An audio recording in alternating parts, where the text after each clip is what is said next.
Je sais pas si vous avez déjà vu cette trend, en fait, des filles qui proclament vivre une vie douce, donc une soft life, tout en étant le personnage principal de leur vie. La that girl cliché avec son casque AirPod Max et puis qui va acheter ses légumes. Romancer sa vie, c'est une tendance qu'elle a depuis certains temps. J'ai donc fait plus des recherches. Et j'ai trouvé une expression dans le Larousse qui s'appelle la romance urbaine. La romance urbaine, c'est une variante du roman sentimental qui relate avec humour et dérision les turbulations de jeunes citadines. Elle se caractérise par la légèreté de temps, le recours au langage familier et l'accent mis sur des problématiques contemporaines telles que le travail stressant ou encore la peur de l'engagement. En fait, j'ai donc décidé, moi, personnellement, d'appliquer en fait ce thème de romance. Et voici les 5 points qui sont fondamentaux pour moi. Vivre une vie à la Audrey Hepburn qui mange son meilleur croissant devant une boutique Tiffany Co. Pour commencer la musique, déjà moi je suis une très très grande fan de musique de base. Comme une série ou alors un film ou un documentaire, on sait que la musique a un rôle hyper important. Parce que la musique, ça permet de transmettre des émotions. Ça peut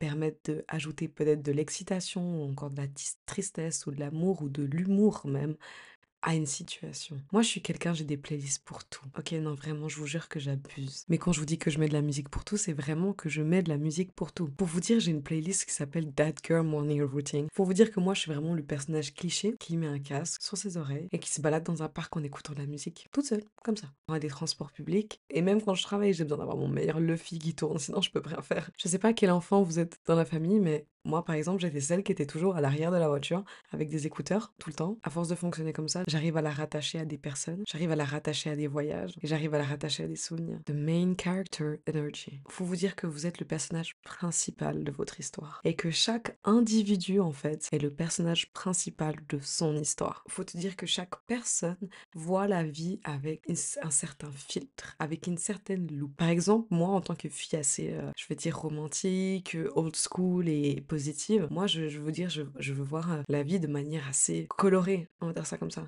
C'est-à-dire que la moindre fleur qui pousse, je vais la remarquer. Mais après, si vous prenez quelqu'un qui est assez pessimiste et qui voit toujours le mauvais côté des choses, bah cette personne, la fleur que je viens de mentionner, elle la verra jamais. Du coup, quand je vous dis que vous êtes le personnage principal de votre vie, c'est que vous êtes the main character. Ça veut dire que vous êtes le personnage principal, l'acteur, la vedette, ok? S'il devait y avoir une affiche avec votre vie, c'est votre tête qui est dessus. C'est pas la tête de quelqu'un d'autre ou la tête de votre boulot. Vers combien, qu'est-ce qu'il y a dans votre compte en banque? Vous comprenez ce que je veux dire? Donc, et comme n'importe quel personnage principal, il a une histoire.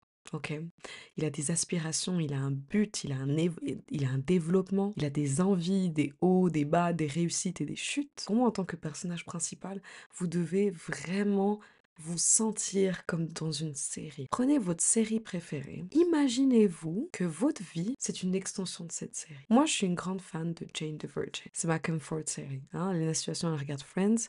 Moi, je regarde Jane the Virgin. Tout comme elle, je vais croire aux signes. Vous voyez ce que je veux dire? Tout comme elle, je vais voir la musique, je vais être romantique, je vais avoir ma passion.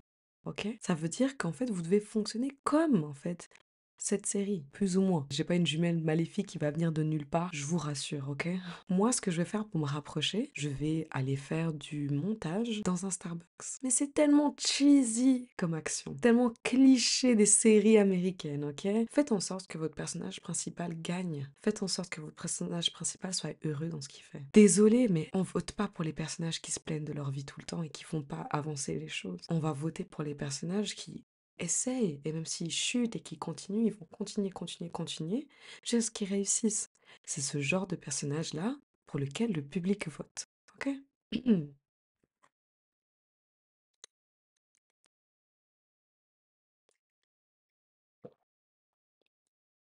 Passons au cast. Les gens dans ta vie autour de toi, donne-leur des rôles, donne-leur des attributions, ok? Même s'ils ont rien demandé. Il y a le personnage principal, il y a les parents du personnage principal, il y a son meilleur pote, il y a son mari, ou alors si elle est célibataire, il y a son love interest, il y a les personnages que tu rencontres une fois et qui te disent un truc et qui font changer tout le cours de ta vie.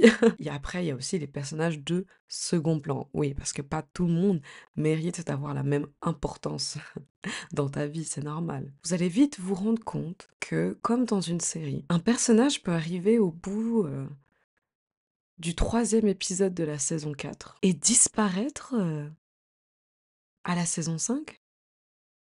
Mais Personne ne le cherche, ce personnage, vous voyez ce que je veux dire? Ou alors des fois, vous pouvez vous rendre compte qu'il y a des personnages qui sont là depuis la saison 1 et à la saison 5 ou saison 6, ils sont plus là. Un jour, quelqu'un peut être hyper important pour toi et le lendemain, c'est un inconnu. Et ça permet aussi d'avoir un certain détachement, en fait, par rapport aux personnes que vous rencontrez. Je dis pas que vous devez calculer personne. Je trouve assez drôle quand on donne des rôles, en fait, aux gens autour de nous, parce que, par exemple, des fois, vous avez déjà remarqué, des fois, on peut être dans allez, à la saison 4 d'une série, et d'un coup, tu as un personnage de la saison 2 qui revient de nulle part. Vous voyez ce que je veux dire? Dans la vraie vie, c'est pareil. Je trouve que ça permet aussi, de voir, en fait, que des fois les personnages ne correspondent pas à la série ou alors que les personnages, en fait, plot twist, ils étaient, des mauvaises personnes pour le personnage principal. Mais c'est un plot twist qui fait mal aussi de temps en temps, OK? Ou bien alors des fois, vous allez vous rendre compte qu'un personnage n'était là que pour un simple épisode. C'est pas grave. Ensuite, les saisons ou les tomes. Vos vies, il faut la voir en saison. Je parle pas forcément des saisons automne-hiver. Oui, vous pouvez, ça peut vous aider. Mais il faut que les saisons, quand même, elles prennent du temps.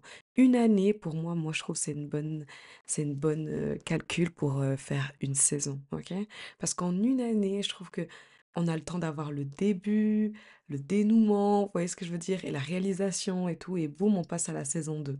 Je trouve que en une année, c'est très bien. Ça va vous permettre en fait de vous dire que, OK, là, je suis dans la saison où il se passe rien.